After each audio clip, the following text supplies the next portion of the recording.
नमस्कार दोस्तों, आप सबका स्वागत है मेरे YouTube चैनल पर, जहां आज बात करेंगे लोकसभा चुनाव 2024 के चौथे चरण के मतदान की। और उत्तर प्रदेश में इस चरण में 13 लोकसभा सीटों पर चुनाव हुआ। और ये सीटें थीं शाहजहांपुर, खीरी, धौरहरा, सीतापुर, हरदोई, मिश्रिख, उन्नाव, फर्रुखाबाद, इटावा, कन्नौज, कानपुर, अकबरपुर और बहराइच। तो ये 13 लोकसभा सीटें ऐसी थी जहां 2019 में भारतीय जनता पार्टी के लिए बहुत ही सुखद अध्याय लिखा गया था। आपको मैं बताऊं कि इन 13 लोकसभा सीटों में से कोई भी सीट भारतीय जनता पार्टी ने 2019 के लोकसभा चुनाव में नहीं हारी थी, जिससे आप अंदाजा लगा सकते हैं कि अवध और कानपुर क्षेत्र की ये जो सीटें हैं, इसमें भारतीय जनता पार्टी किस कदर मजबूत थी 2019 में। और बात करें इस बार की, तो स्थिति में जितनी जानकारी मिल रही है, मतदान के जो रुझान है, कहने को तो कई जगह टक्कर बताई जा रही है, लेकिन जो अपर हैंड की बात की जाए तो यहां 13 में से 12 सीटों पर भारतीय जनता पार्टी का अपर हैंड नजर आ रहा है। केवल एक सीट जो कन्नौज की है, वहां समाजवादी पार्टी के राष्ट्रीय अध्यक्ष अखिलेश यादव 2 बार के सांसद सुब्रत पाठक के खिलाफ खड़े हैं, तो वहां अखिलेश यादव का अपर हैंड नजर आ रहा है। जिस तरह की सूचनाएं आ रही हैं, लड़ाई कांटे की है, लेकिन फिर भी कहा जा रहा है कि अखिलेश यादव थोड़ा आगे चल रहे हैं। तो इस तरह से देख सकते हैं, तो भारतीय जनता पार्टी को अभी तक एक सीट के नुकसान की आशंका है। बाकी जितनी भी सीटें हैं, वह भारतीय जनता पार्टी बहुत अच्छा प्रदर्शन करती हुई नजर आ रही है। अब बात करें मतदान के प्रतिशत की, तो अब तक मतदान के प्रतिशत की जो सूचना हमको प्राप्त हुई है, उस हिसाब से इस बार मतदान लगभग एक मिनट के लिए आपको रोकना चाहूंगा।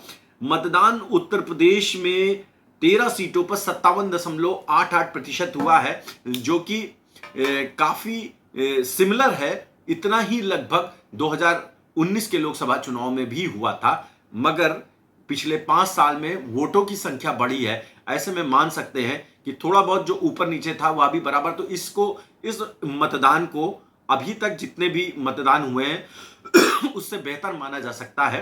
भारतीय जनता पार्टी का प्रदर्शन कैसा होगा ये तो भविष्य बताएगा, लेकिन मतदान प्रतिशत की बात करें तो जनता ने अपना काम किया है। मौसम अच्छा था आज ज्यादातर डिस्ट्रिक्ट में, कानपुर को छोड़ करके बाकी डिस्ट्रिक्ट बेहतर है। कन्नौज में भी बहुत अच्छा मतदान हुआ है, पिछली बार से ज्यादा मतदान हुआ है, लगभग आधा प्रतिशत मतदान पिछली बार से ज्यादा बताया जा रहा है। तो ऐसे में जो लड़ाई है वो और रोचक नजर आएगी, वोटों की संख्या ज्यादा है।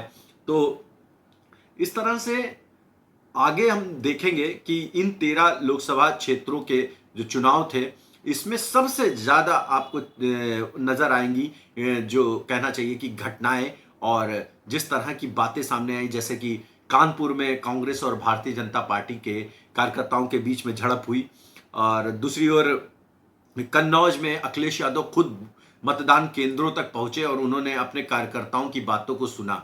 सबसे मजेदार घटनाएं खीरी और इधर से सुनने को मिली, जहां समाजवादी पार्टी के समर्थक मतदाताओं ने शिकायत की कि जब उन्होंने साइकिल का बटन दबाया तो वोट कमल पर चला गया। यह बात अलग है कि जब इस बात का आरोप लगाने वाली एक महिला ने कहा कि ऐसा नहीं था, मैंने गलती से कमल का ही निशान दबा दिया था, इसलिए कमल पर ही वोट चला गया, और वही पर्ची मैंने देखी थी तो मुझे लगा कि शायद मैंने साइकिल पर दबाया था। तो इन 2 घटनाओं का वीडियो पूरी सोशल मीडिया पर जमकर वायरल हुआ, और लोगों ने जो भी जिसका समर्थक था उसने अपने अपने हिसाब से इस पूरे घटनाक्रम को इंटरप्रिटेट किया। बात कन्नौज की जाए तो अखिलेश यादव काफी सक्रिय नजर आए, और सुब्रत पाठक भी जगह जगह चुनाव दौरे कर रहे थे, मतदान को देख रहे थे। उन्होंने सोशल मीडिया पर कुछ क्षेत्रों में फर्जी वोटिंग की शिकायत करी और गड़बड़ियों की शिकायत करी, तो भारतीय जनता पार्टी के सांसद को जवाब मिला कन्नौज पुलिस से। कन्नौज पुलिस ने कहा कि सभी जगह की जांच कराई गई है, जो भी शिकायत की गई है वह तर्कसंगत नहीं है, उसमें कोई सच्चाई नहीं पाई गई है। और सुब्रत पाठक और इसी तरह से जब अखिलेश यादव कन्नौज के कुछ मतदान केंद्रों पर पहुंचे तो वहां कार्यकर्ताओं का उन्होंने जो है हौसला बढ़ाया और कहा कि आप लोग लगे रहिए और किसी तरह की गड़बड़ी होने पर जो है तत्काल सूचित कीजिए और सोशल मीडिया पर उसका संज्ञान लीजिए, ताकि कहीं भी कोई गड़बड़ ना हो। और इस बीच में जब ये मतदान चल रहा था तो दूसरी ओर प्रधानमंत्री का रोड शो वाराणसी में शुरू हो गया और काफी भीड़ जुट रही थी, जो दोनों चीजें साथ साथ चल रही थी। अब इस दौर के मतदान के बाद अगला दौर 20 मई को होगा, जब लखनऊ और उसके आसपास के जिलों जैसे और दो महत्वपूर्ण सीटें रायबरेली और अमेठी का भी चुनाव होगा, जिस पर पूरे देश की नजर होगी। तो अब अगले 6-7 दिन की बात और है। अगले इस सोमवार के बाद अगले सोमवार को एक बार फिर उत्तर प्रदेश के 13 और लोकसभा क्षेत्रों पर मतदान होगा और उम्मीद करेंगे कि अधिक संख्या में मतदान हो, पहले से ज्यादा मतदान हो। और ये ऐसी सीटें हैं जहां कम मतदान का रिकॉर्ड रहा है, खासतौर पर लखनऊ, रायबरेली और अमेठी में कभी बहुत बड़ी संख्या में 50%, 55%, ऐसे ही। तो कम से कम उम्मीद की जाएगी कि 60% का योगदान दिया जाए और जिससे कि रोचक मुकाबला देखने को मिले। यहाँ बात आज की जो आखिरी बात यही है कि भारतीय जनता पार्टी को 2019 के मुकाबले इन 13 सीटों पर एक सीट का नुकसान होता हुआ नजर आ रहा है और जो इसकी वास्तविकता 4 जून को पता चलेगी। ये केवल कयास और अनुमान है, लेकिन वास्तविकता 4 जून को पता चलेगी कि वास्तविकता में भारतीय जनता पार्टी कितनी सीटें जीतेगी या समाजवादी पार्टी और उनका गठबंधन कितनी कामयाबी हासिल कर सकेगा। आप सबका इस वीडियो को देखने के लिए बहुत बहुत धन्यवाद। आगे भी मेरा सहयोग करते रहिए, लाइक्स दीजिए, वीडियो पर कमेंट कीजिए, मेरे चैनल को सब्सक्राइब कीजिए जिसका नाम ऋषि मिश्रा है। आप सबका बहुत बहुत धन्यवाद। नमस्कार।